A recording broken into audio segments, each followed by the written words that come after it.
Hello बच्चों, कैसे हो आप सब यार। आई होप आप सभी अपने घरों पर एकदम स्वस्थ हैं, मस्त हैं। तो जो बच्चे जेई मेंस का एग्जाम दे चुके हैं, ओके, तो मैं आपको पहले तो ये बता दूं कि आपकी आंसर की आ चुकी है।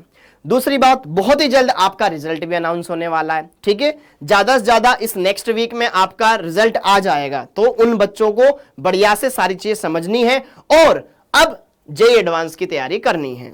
तो जो बच्चे जेई मेंस क्वालिफाई कर चुके हैं, जेई एडवांस के एग्जाम को, जेई एडवांस के लिए अपीयर हो चुके हैं, तो उन बच्चों को अब यहां पर मैं एक खास बात बताने आया हूं कि यार जेई एडवांस में केमिस्ट्री में कौन कौन से चैप्टर्स होते हैं जो ज्यादा इंपॉर्टेंट होते हैं। क्योंकि जेई मेंस और जेई एडवांस दोनों का मामला ही बिल्कुल अलग है। जेई मेंस में तो लगभग हर एक चैप्टर से क्वेश्चन आता है, लेकिन जेई एडवांस्ड में सारे चैप्टर से क्वेश्चन नहीं आते हैं। कुछ चैप्टर ही होते हैं जो कि आपको ढंग से पढ़ने होते हैं। अगर वो चैप्टर्स अगर आपने निकाल लिए तो आप जेई एडवांस्ड अच्छे से क्लियर कर सकते हो, अच्छे से लगा सकते हो बेटा। क्लियर हो गया। तो वो ऐसे कौन से टॉपिक्स है सर जहां से जेई एडवांस्ड में बढ़िया क्वेश्चंस आते हैं, जहां से नंबर ऑफ क्वेश्चंस ज्यादा आते हैं, अगर मैं इनको पढ़ लूंगा तो कहीं ना कहीं मेरा ज्यादा फायदा हो जाएगा। तो यार यहां पर आज हम उसी के लिए ये सेशन लेकर आए हैं, ये वीडियो लेकर आए हैं, तो आप सब बच्चों को इसका फायदा होगा। तो सबसे पहले तो मेरे को कमेंट बॉक्स में ये बताओ बेटा कि आपके कितने कितने परसेंटाइल बन रही है, कितने कितने मार्क्स आपके आ रहे हैं, ये आप कमेंट बॉक्स में मेरे को जरूर बताएं। अब क्योंकि देखो परसेंटाइल तो रिजल्ट के बाद पता चलेगा, अभी आप मेरे को यह बताएं कि आपका कितना स्कोर बन रहा है, ठीक है।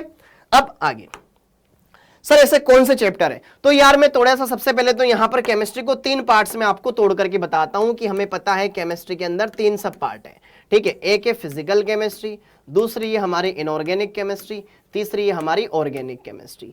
हमें तीनों पर ध्यान देना पड़ेगा, तीनों पर अच्छे से फोकस करना पड़ेगा, तीनों का पार्ट आएगा। तो अगर मैं सबसे पहले यहां पर बात करूं इनऑर्गेनिक केमिस्ट्री, अगर मैं बात करूं यार यहां पर इनऑर्गेनिक केमिस्ट्री के कौन से टॉपिक है जो मैं ज्यादा से ज्यादा पढ़ कर जाऊं, इसके लिए सबसे पहला है आपका केमिकल बॉन्डिंग। ओके, ये तो है ही सही, केमिकल बॉन्डिंग, इसको तो आप छोड़कर जाए ना, पाप लगेगा।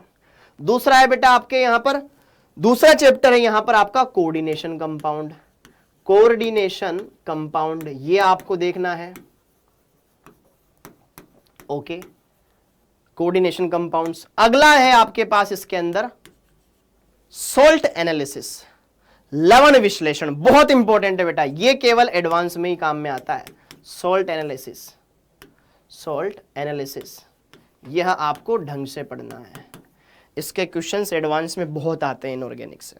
ओके, तो यह 3 चैप्टर आपको ढंग से कवर करने इनऑर्गेनिक के लिए, तो ये 3 तो बहुत इंपॉर्टेंट है, ठीक है। बाकी अगर आप पी ब्लॉक करना चाहें पी ब्लॉक भी कर सकते हैं, ठीक है। तो यह 4 टॉपिक बेटा आप इनऑर्गेनिक के ढंग से पढ़ लेना अच्छे से। क्लियर हो गया। अब यहां पर बात करें ऑर्गेनिक के लिहाज से, सर ऑर्गेनिक में हमें क्या करना चाहिए। अगर मैं बात करूं बेटा ऑर्गेनिक के अंदर, तो ऑर्गेनिक के अंदर आपको सबसे पहले तो वर्क करना चाहिए समावयवता पर अच्छे से, क्योंकि जेई मेंस में कुछ नहीं आता समावयवता से रिलेटेड ज्यादा कुछ खास, जेई एडवांस में बढ़िया क्वेश्चन आते हैं समावयवता से। दूसरी बात, इसी तरीके से जीओसी वाला सेक्शन आप इसके अंदर अभिक्रियाएं किस तरीके से होती है, कैसे कैसे मध्यवर्ती बनता है, ठीक है, उनसे रिलेटेड बढ़िया बढ़िया क्वेश्चंस आते हैं इसमें।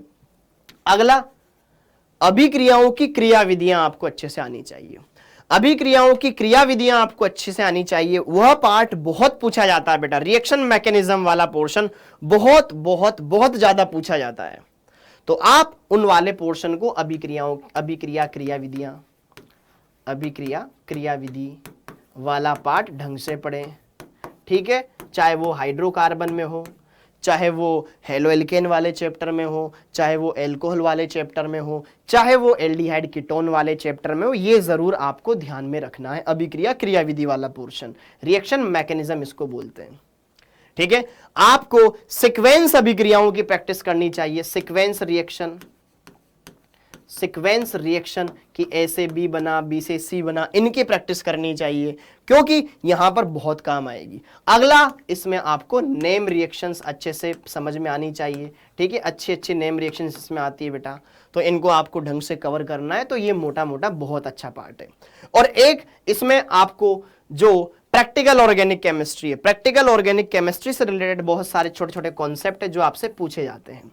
तो यार आप इनको कंप्लीट कर लो, अच्छे से सारा काम कंप्लीट हो जाएगा। और एक जैव अणु, बायोमोलिक्यूल, ठीक है, यह चैप्टर बहुत अच्छे से इसमें पूछा जाता है।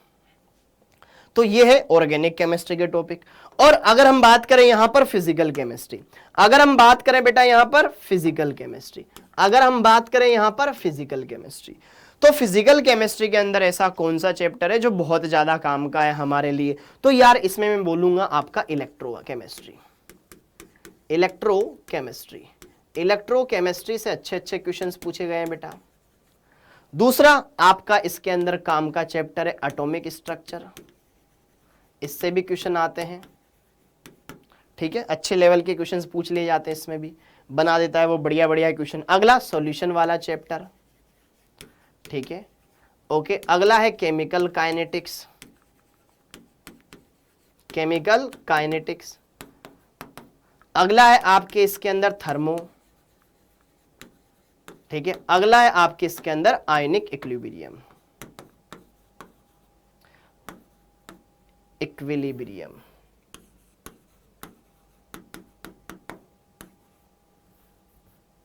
इक्विलिब्रियम। तो यार यह चैप्टर्स आपको स्पेशली पढ़कर जाने चाहिए जेईई एडवांस के लिए, क्योंकि एडवांस्ड में इनके वेटेज बहुत ज्यादा माने जाते हैं।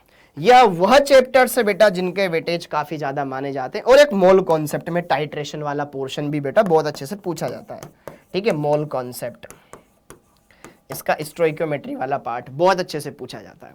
तो आप अगर इनको कर लेते हैं ना तो आप अच्छे से अपना सिलेक्शन करवा लेंगे, इतना तो मैं गारंटी दे रहा हूं। अगर आप इन चैप्टर्स को ढंग से लगा लेंगे तो आप अपना सिलेक्शन पा लेंगे बढ़िया से। आपको ज्यादा कुछ करने की जरूरत नहीं, इन्हीं को बहुत गहराई से पढ़ो और आप पिछले सालों के पीवाईक्यूज लगाओ, उनसे काफी ज्यादा आपको हेल्प मिलेगी। अब पीवाईक्यूज आपको कब कब के लगा लेनी चाहिए? देखो भाई, अभी हम जेईई 2023 का एग्जाम देने वाले हैं, जेईई एडवांस का, तो आपको कम से कम 2022 के, 2021 के, 2020, 2019, 2017, 17 तक के आपको पीवाईक्यूज लगा लेनी चाहिए अच्छे से, ओके। प्लस आपको एक्स्ट्रा क्वेश्चंस प्रैक्टिस करनी चाहिए, ठीक है, एक्स्ट्रा प्रैक्टिस करो। प्रैक्टिस कैसे करना है? मॉक टेस्ट की हेल्प से। मॉक टेस्ट आप लगाओ बढ़िया से, एनटीए की वेबसाइट से, वहां पर आप एक्स्ट्रा प्रैक्टिस क्वेश्चंस ले सकते हो, उनसे आप लगा सकते हो, ठीक है। अच्छे से प्रैक्टिस करो, खूब अच्छे से दबा करके, तब हमारा सिलेक्शन होएगा, तब हमें आईआईटी मिलेगा। क्लियर? तो अगर आप इन चीजों से समझ पा रहे हैं बढ़िया से, तो इन चीजों को फॉलो करो बेटा, क्योंकि ये कहीं ना कहीं आपके रिजल्ट को लेकर के सही तरीके से की गई अप्रोच है। तो इसी के साथ आप सभी का बहुत बहुत धन्यवाद बेटा जी, थैंक यू, जय हिंद।